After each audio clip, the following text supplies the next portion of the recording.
Boys, today we are back, and in today's video I'm going to be going over my UFC London predictions. This card, I made a video about it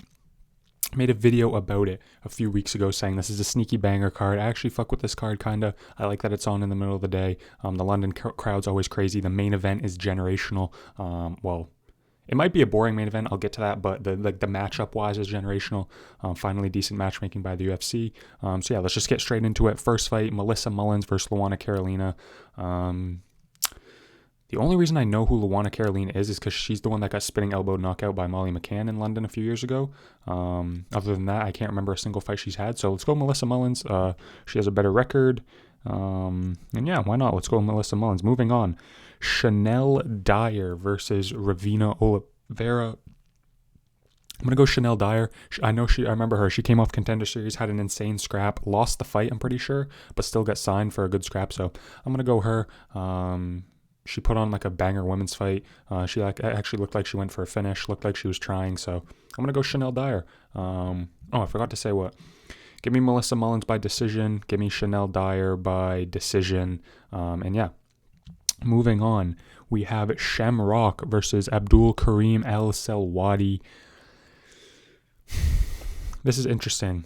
Shamrock looked ass in his debut, but I'm pretty sure I can't remember who it was against, but he went against someone good. It wasn't Garam. That was Jordan Vucinic who went against Garam. I can't remember who Shamrock fought. But it was someone decent, if I remember correctly. And he did lose. Abdul Karim El Selwadi beat the Hardwick brother that was supposed to be in the UFC on the Contender, I'm pretty sure. I'm going to go Shamrock. I think he's decent. He didn't look the best in his debut, but I'm pretty sure it was against a really good guy. So I'm going to go him. Selwadi, after winning on the Contender, hasn't done good in the UFC. So give me Shamrock by decision. I really don't know shit about him. So yeah, Shamrock by decision. Why not? Moving on. Louis Sutherland versus Brando Pericic. Now, Brando Pericic had a banger performance in his debut. He looked really good. Can't remember who he beat, but I'm pretty sure it was by finish. He actually looked like a decent heavyweight. He's not just a fucking fat piece of lard. He does, have a little, you know what I'm saying, like muscle tone to him, light on his feet. And Louis Sutherland, all he does is just lose. He's coming to the UFC. I'm pretty sure he's 0-2 in the UFC. Just got heel hooked by Walter Walker, who hasn't, but at the same time, I don't really know how high level Walter Walker is, so that's probably not the best loss. Lost in like a minute too. So give me Brando Pericic. He's the lighter guy, although it says he's only 3 pounds lighter. If I remember him correctly, he actually looked pretty lean. Or am I tripping? I don't know, but he just looked really good in his debut. Looked like a Cyril Gane type heavyweight. Obviously not as skilled, but like that type of body and that type of movement. So give me Brando Pericic. I'm gonna take him by TKO. I see him finishing Louis Sutherland in the second round. Sutherland just doesn't impress me. I'm pretty sure he's 0-2 in the UFC. Lost to Walter Walker. And yeah, at the end of the day, it's heavyweight. He could get a finish. It is heavyweight, so maybe Brando Pericic looks like completely shit in this next fight, which is 100% possible. But yeah. Give me, sorry, I just had to move that. Give me Brando Pericic by second round TKO. Moving on, Antonio Tricoli versus Mantas Kondratavicius. Yeah, we're going to go the Lithuanian dude. He's coming off Contender. Pretty sure he ought to finish. Pretty sure he looked decent. Tricoli's terrible. Lost to Shara Bullet. Lost to some other guys. I don't think has a win in the UFC. Maybe he has one, but I think he's on like a 3-fight skid. And they just love feeding these Contender Series guys just absolute cans. Like fucking Atiba Gautier, this dude. Like every fucking card, there's like a guy who's just fresh off Contender, no UFC fights, and he's just fighting an absolute fucking can in the UFC. I mean, I see what they're doing for like marketing wise. Like Contender Series guys come in and they do really good in the UFC. It's because they're fighting shit cans. You're matching them up against like genuine trash in the UFC. So. The Lithuanian dude, we'll just call him Montas. He's probably going to win. Give me him by first round finish. I'm sorry. Just give me him by first round TKO. He's probably going to be better than Luke Fernandez, who fucked me on one of the last cards. I can't remember who he lost. Oh, he lost to fucking Rodolfo Bellato, the fucking actor. So, yeah. But I think this goes different. This Montas guy, if I remember his Contender fight. I'm pretty sure it was a banger. So, I think he's going to win by first round TKO. Tricoli's just bottom of the barrel. Moving on, why did none of these guys have pictures, bro? How does Pinto not have a picture? He's fucking undefeated. He's like on like a four fight win streak in the UFC. Anyway, Mario Pinto versus Felipe Franco. Franco, I'm not sure if it's from Contender. This is a short notice fight. This was supposed to be Mario Pinto versus someone else. I can't remember. And this was supposed to be Mario Pinto versus Mick Parkin, ranked Mick Parkin. This was Mario Pinto's chance to get into the rankings. Give me a Mario Pinto to win. He's actually a decent heavyweight. He has some finishes. He looked really good. He just beat up someone. It was a Brazilian dude. And it was in Brazil, on the Brazil card that Charles won on in the main event. I can't remember his name, but he like genuinely just beat the shit out of that guy. Got on the mic, said he doesn't speak English, and then like popped out the most fucking British sounding accent you've ever seen. So he's got like jokes on the mic too. He's actually pretty talented. Not just a fat blob. Even though he is, a little chunky, he's not just like a, fucking Tai Tuivasa type. So he's going to beat Felipe Franco, especially on short notice. If this was Mick Parkin, I don't know. Maybe I'd choose Mick Parkin to win because Mick Parkin's, a decent little heavyweight. But Pinto, too high level for a guy on short notice. Give me Pinto by second round TKO. Moving on. This is actually a banger fight. I'm not going to lie. Now, I'm not going to say I've ever seen Lucien Kita fight. I haven't. I'm going to keep it a buck here. We are UFC fucking fan only here. We do not watch PFL. We keep up with PFL. We see who wins, but we don't watch PFL. We don't watch any other promotion other than the UFC. Call me a casual. I'm sorry, but that's just the fucking premier promotion. Like, imagine saying imagine watching the NBA and you're like, nah, man, I'm a G League fan. Like, come on, no one does that shit. So,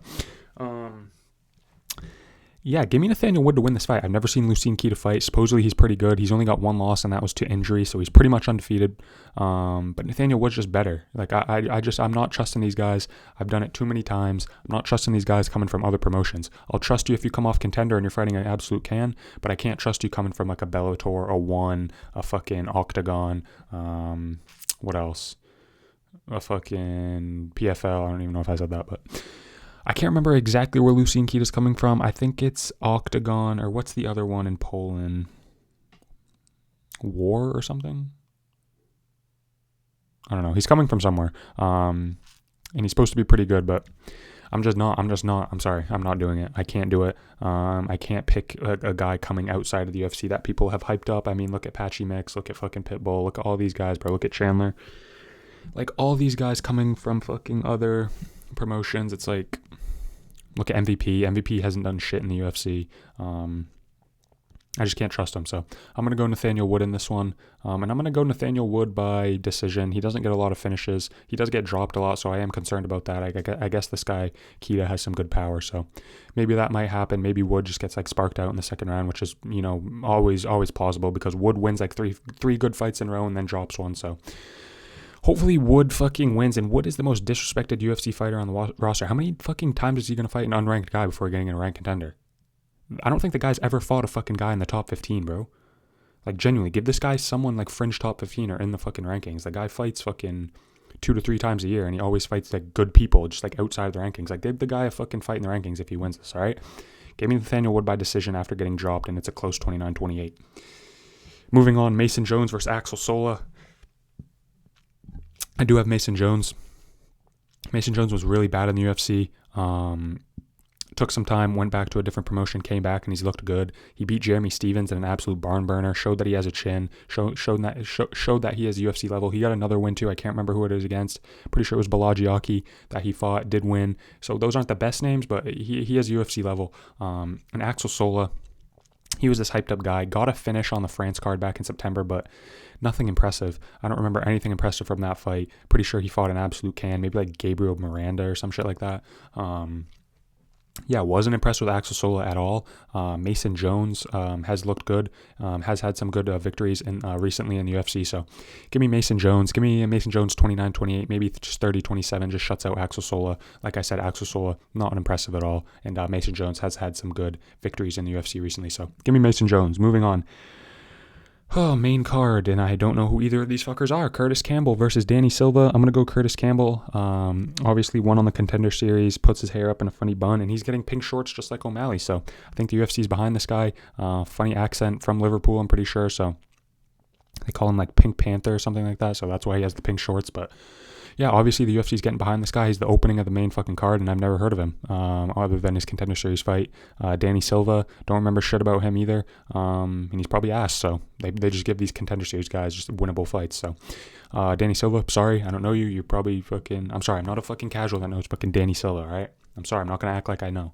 I'm not some hardcore man. Call me a casual if you want, but just give me Curtis Campbell by second round TKO. I see him just getting a layup opponent and him getting a finish. He got a finish on the contender pretty easily, so fuck it. Why not? Curtis Campbell, second round decision. Not sure why you're on the main card. Moving on, Roman Dolidze versus CLD, Christian Leroy Duncan. Give me Christian Leroy Duncan. Roman Dolidze is not a UFC fighter. He just doesn't have it. He has pillow fucking hands. I don't know what I'm saying. It's late as fuck. Roman Dolidze obviously is a UFC level guy, but it's like he's just one of the worst and most irrelevant ranked fighters in UFC history in middleweight. He's coming off some losses, I'm pretty sure. Lost to Fluffy Hernandez in his last time out. Just embarrassing performance. And Christian Leroy Duncan's sharp on the feet. He's been getting finishes lately too. He had some decisions early on, but he's getting some finishes.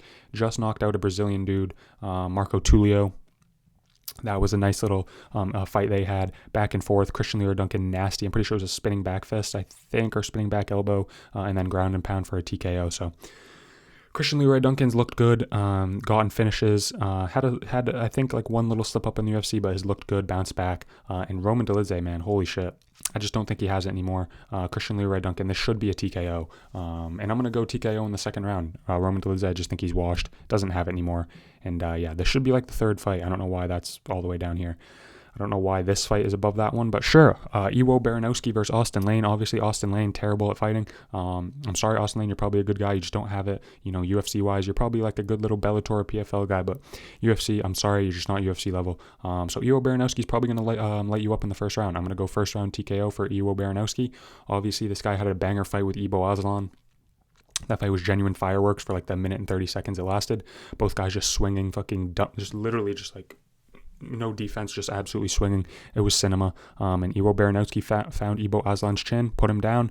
And yeah, he's going to do the same to Austin Lane. Austin Lane genuinely has like a 0% chance of winning this fight. Iwo Baranowski, he did get hit by Ibo Aslan like flush a few times and took it. So I'm not really worried about Austin Lane hitting Iwo Baranowski and him falling. So give me Iwo Baranowski, easy first round TKO. And he'll be 2-0 in the UFC. Nice little promising prospect in light heavyweight. Moving on. Here we go. Michael Page, one of my least favorite fighters in the UFC, versus Sam Patterson on like a 4-fight finish streak in welterweight division. Has looked very good. This is a tough fight. I don't know why. This is weird matchmaking. If I'm Sam Patterson's manager, why are you taking this fight? Like, this does nothing for you. MVP's out of the rankings. He's a hard guy to beat.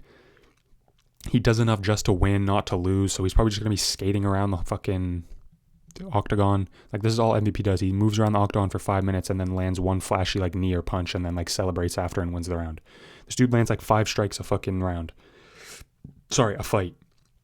He like genuinely lands like 5 strikes a fight. So if I'm Sam Patterson's manager, I don't know why the fuck you took this fight. I get MVP's a semi-big name, but at this point in his career, it's like nobody really gives a fuck about MVP in the UFC. So I don't know, Sam Patterson, I don't know why you took this fight, and I feel like you're going to lose. And I don't want to say it because I really don't like MVP, but I think MVP is going to win. I think MVP is going to win, and I'm going to pick MVP to win by decision. I think he's going to do just enough every round. I think he's going to avoid the strikes of Sam Patterson, just stay on the back foot, make it really fucking boring, land like a nice right hand, and then go like this after. Like, do some dumb shit. Like, fucking, I don't know. He's going to do some dumb shit after he lands one shot, and then, like, everyone in the crowd's going to be like, it's just, I'm so tired of watching this dude fight, genuinely. Someone slam out MVP for me, bro. I'll slide you 500 Venmo if you just slam out MVP. I mean, that's probably like half your purse anyway, so fuck. Anyway. Yeah, MVP's going to win probably. Which sucks because Sam Patterson was a promising welterweight contender, and then you just take this dumbass fight for no reason, for no like reward.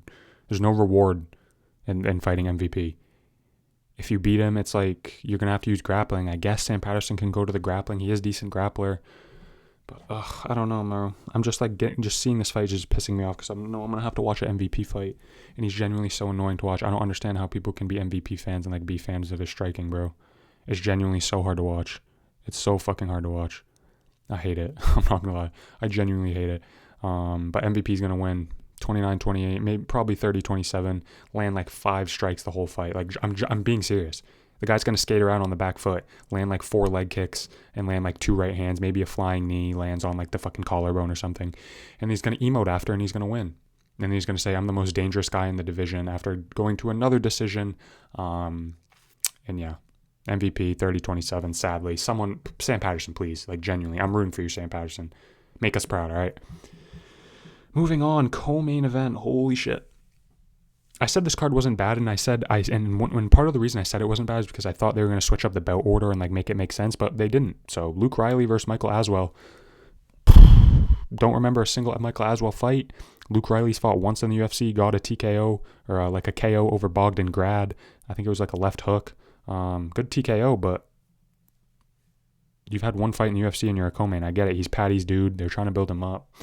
They're just going to give him a cannon, Michael Aswell. So Luke Riley's probably going to get a finish. I say third round TKO. Third round KO up against the fence maybe, or just out in the open. He just has the crisper striking. Obviously, he's got power in his hands. So co-main event, I don't get it. I really don't get the UFC, but I mean, we're getting fights, so I guess I'm happy. But yeah, Luke Riley, third round KO over Michael Aswell. No fucking clue how you're the co-main event. Moving on, finally. This is one of my most anticipated matchups, and I feel like this fight's going to be boring, which sucks because this has potential to be like a decent little fight. But just like the undefeated versus undefeated, bro. It's literally 19-0 versus fucking 18-0. I'm sorry, that draw for fucking Lerone Murphy was bullshit. He should have won that fight. Go back and rewatch it. So two undefeated guys should be fighting for the title. Volk should have fucking vacated, and then this should have been for the title. That would have been fire. But Movsar versus Lerone Murphy. And I think Lerone Murphy's too hesitant, man. I don't think he's going to go for it enough. And I think Movsar Evloev is going to destroy Lerone Murphy 50-45. Maybe a 50-44. I'm going to make a video on this Friday, so I'm not going to go too much in depth. But give me Movsar Evloev to show levels. I think this is going to be like a JDM Islam fight. A Hamza DDP type fight. Lerone Murphy does have good knees, so I could see maybe he catches Movsar Evloev, but I think Movsar's a really smart fighter, so I don't think he's going to get caught with any knees. Lerone doesn't go for it enough on the feet. I just see domination. out of Movsar. I'm going to keep it at that because I'm going to make a video about this on Friday, but give me Movsar Evloev by 50-45 decision, and be on the lookout for my video to go a little more in depth on why I think that's going to happen. But I think he's going to have a dominant performance, all right? And then I think he's going to beat Volk with wrestling. I think he's the guy to beat Volk. So thank you so much for watching. I'll catch you guys in the next video. Let me know what you think about my picks. I'm excited for the card. The bout placement's a little weird, but London always brings it, and this main event's really good, although the fight not be the best. I think it's going to be really. I think it might be a little decent fight. We'll know. Who knows? We'll see. But thank you for watching. I'll catch you guys in the next video. Peace.